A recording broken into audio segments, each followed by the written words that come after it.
Before you begin, remove the access panel, fan, and heatsink. Removal. Important. It is possible to have two M.2 solid-state drives installed and configured into a RAID. Be sure to check your system's configuration before replacing an M.2 solid-state drive. Remove the 4mm P1 Phillips head screw that secures the solid-state drive to the motherboard and allow it to release to the spring tension position.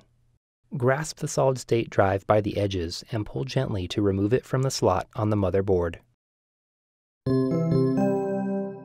Replacement. Align the notch in the solid-state drive with the key in the solid-state drive slot on the motherboard. At an angle, gently insert the solid-state drive into its slot on the motherboard. Replace the 4mm P1 Phillips head screw that secures the solid-state drive to the motherboard.